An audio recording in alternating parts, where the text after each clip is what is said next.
Biologia evolutiva de Gilvan, mutualismo. Para mim, a relação ecológica mais importante é a perfeita. Não que toda não seja importante. Predatismo é importante, parasitismo, amensalismo, que são relações chamadas negativas, mas mutualismo é a perfeita. Normalmente, todos os livros de ciências, lá do 6º ano, quando o autor é bom, e livro do ensino médio vai tratar do mutualismo que ocorre, que são os links, a relação entre bactérias e fungos, são micro-organismos. No caso das bactérias, chamadas cianobactérias, são bactérias procariontes, não são eucariontes, elas têm núcleo, só que o núcleo, além de ser circular, está disperso no citoplasma, citosol. E os fungos são fungos, normalmente microfungos, que formam aquelas coberturas em rochas, telhados velhos, determinados troncos de árvores. Muito comum a gente ver isso. Mas eu não quero falar dessas relações não, vou falar de dois mutualismos que são talvez os mais perfeitos. Um é entre as plantas angiospermas, todas não, e os seus polinizadores. Ou seja, é uma relação obrigatória entre duas espécies.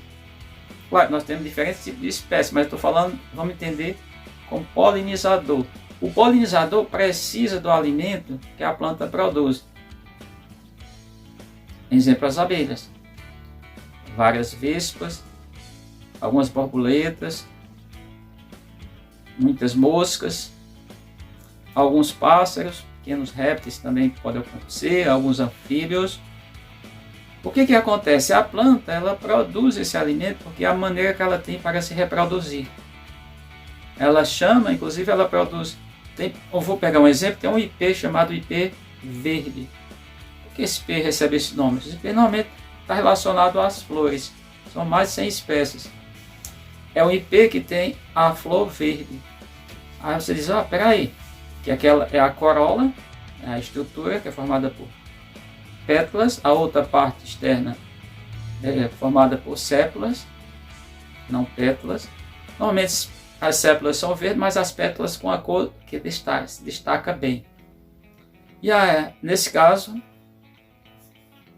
é para chamar a atenção dos polinizadores. E no caso do IP verde, o IP verde ele produz, mas produz mesmo, muitas substâncias atrativas, odores agradáveis, para atrair os seus polinizadores.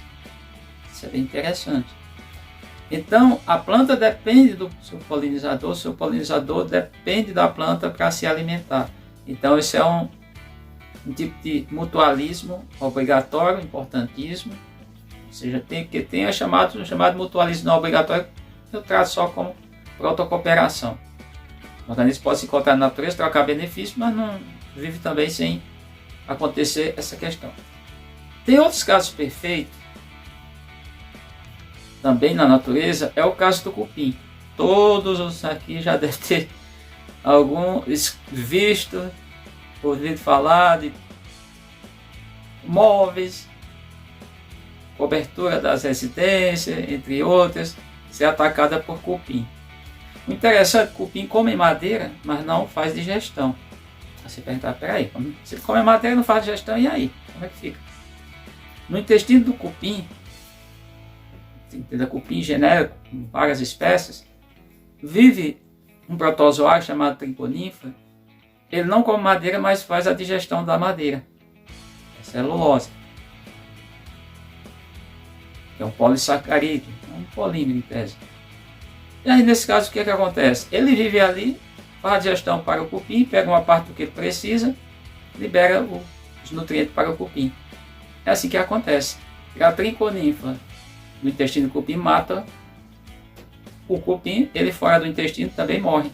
Ele não consegue sobreviver separadamente. Tem no nosso caso também uma coisa importantíssima. A única vitamina que o corpo humano produz é a vitamina D. O papel dela é muito importante na questão da manutenção de cálcio nos ossos. Regula, etc. Então, as outras vitaminas a gente depende da alimentação. Cada vitamina, tipo de vitamina, tem papéis no organismo dos seres vivos. São reguladoras de defesa, etc. No caso da vitamina K, nós não produzimos como as demais.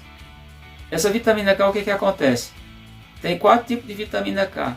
K1, K2, K3 e DK. São esses quatro tipos de vitamina. A1 vem dos alimentos.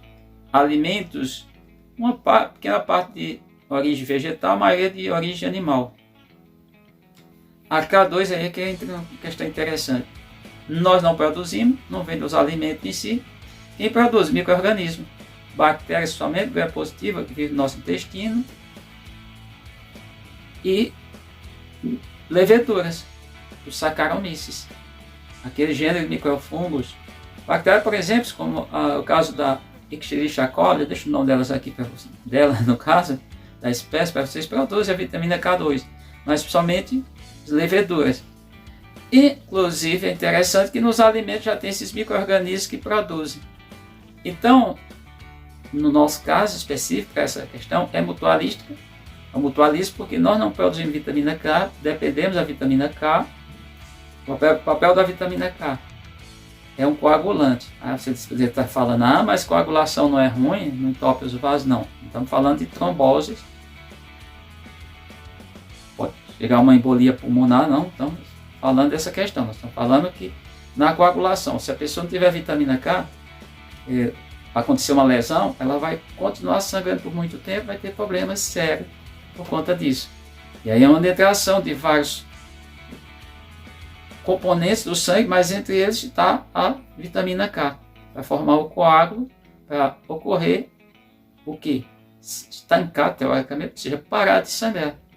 É assim que funciona. Claro que tem o fator 8, tem várias, que são proteínas, tem vários elementos no sangue que ajudam nesse processo. Não é exclusividade da vitamina K, mas a vitamina K é essencial na nossa vida.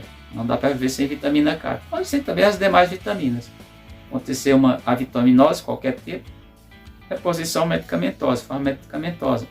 Então entenda que o mutualismo é uma relação ecológica que eu considero perfeita, assim, das perfeições, todas elas são importantes, mas são relações onde duas espécies se juntam, trocam benefício.